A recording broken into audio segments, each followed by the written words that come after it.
वक्फ bill पर चर्चा में अखिलेश यादव को लगा 440 वोल्ट का करंट। यूपी की राजनीति का सबसे बड़ा डेवलपमेंट। क्या अखिलेश यादव के डाउनफॉल का शुरू हो गया काउंटडाउन? और क्यों योगी आदित्यनाथ का नाम सुनकर सहम गए अखिलेश यादव?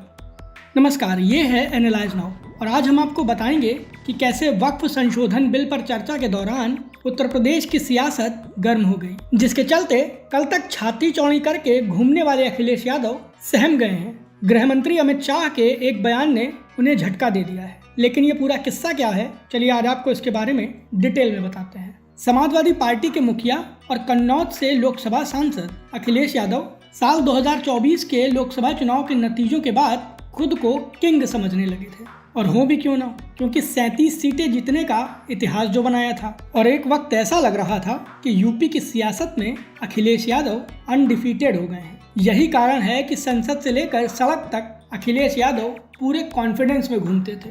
दूसरी ओर मीडिया में आए दिन खबरें चलती हैं कि न जाने कब योगी आदित्यनाथ से उत्तर प्रदेश के सीएम की कुर्सी छीन ली जाए, क्योंकि योगी आदित्यनाथ की मोदी और अमित शाह दोनों से ही नहीं बनती है। इस नैरेटिव पर बात तो हमने भी की है, लेकिन सब कुछ मेन स्ट्रीम मीडिया पर आधारित रिपोर्ट के अनुसार आकलन किया गया है। योगी और मोदी के बीच टकराव, अमित शाह और योगी के बीच दंगल और केंद्र और यूपी के बीच टकराव, इन सारी बातों का खात्मा हो गया है।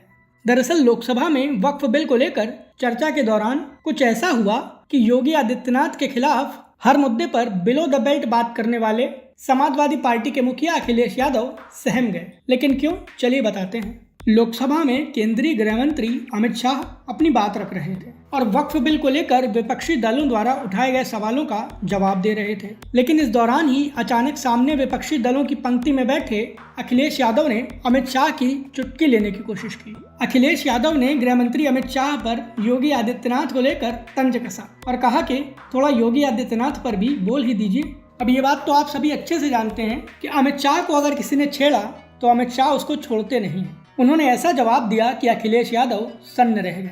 अमित शाह ने कहा कि वो भी यानी योगी जी भी रिपीट होंगे। अमित शाह के ये 4-5 शब्द समाजवादी पार्टी और अखिलेश यादव के पैरों तले जमीन खिसकाने के लिए काफी रहे। गृह मंत्री का इतना बोलना था कि पूरे विपक्ष में सन्नाटा छा गया। समाजवादी पार्टी के सदन में बैठे 37 सांसदों के चेहरों की हवाइयां उड़ गईं और अखिलेश यादव सन्न रह गए। अखिलेश यादव के खौफ की वजह यह है कि वो भी मीडिया द्वारा चलाई जा रही बातों को लेकर खूब मजे लेते थे। अखिलेश को लगता था कि जैसे परिवार की लड़ाई की वजह से उन्हें 2017 के विधानसभा चुनाव में नुकसान हुआ था, ठीक वैसे ही यूपी में योगी, मोदी और अमित शाह की लड़ाई में 2027 के विधानसभा चुनाव के दौरान समाजवादी पार्टी को फायदा हो सकता है। इसीलिए खुद अखिलेश यादव आए दिन नई नई थ्योरी लगाकर दिल्ली में मोदी शाह और लखनऊ में योगी आदित्यनाथ को लेकर टकराव की बात करते थे। लेकिन अखिलेश यादव के सहमने की एक और वजह यह भी है क्योंकि उन्हें पता है कि साल 2024 के लोकसभा चुनाव में उन्हें जो फायदा हुआ था उसके लिए वो नहीं बल्कि बीजेपी ही जिम्मेदार है। बीजेपी में आंतरिक तौर पर टकराव था, टिकट बंटवारे को लेकर असंतोष था, कार्यकर्ताओं में नाराजगी थी। लेकिन अब जब अमित शाह खुलकर यह बोलने लगे हैं कि योगी आदित्यनाथ यूपी में रिपीट होंगे, तो इसने बता दिया है कि बीजेपी अपनी गलतियों से सीख चुकी है। बीजेपी अपनी गलतियों से सीखी तो मध्य प्रदेश के परिणाम सबने देखे। बीजेपी अपनी गलतियों से सीखी तो महाराष्ट्र का प्रचंड बहुमत सबने देखा। बीजेपी अपनी गलतियों से सीखी तो हरियाणा की विजय सबको दिखी। और अखिलेश यादव को पता है कि अगर बीजेपी फुल फोर्स के साथ यूपी के चुनावी मैदान में उतर गई तो उनका राजनीतिक खात्मा तय है। और इसीलिए अमित शाह के एक जवाब ने अखिलेश यादव को अपने फ्यूचर के बारे में सोचने पर मजबूर कर दिया है। इस पूरे राजनीतिक घटनाक्रम पर आपका क्या कहना है? प्लीज़ अपनी राय हमें हमारे कमेंट बॉक्स में ज़रूर दें। वीडियो पसंद आया हो तो इसे लाइक करें और हमें सपोर्ट करने के लिए हमारे चैनल को ज़्यादा से ज़्यादा शेयर करें।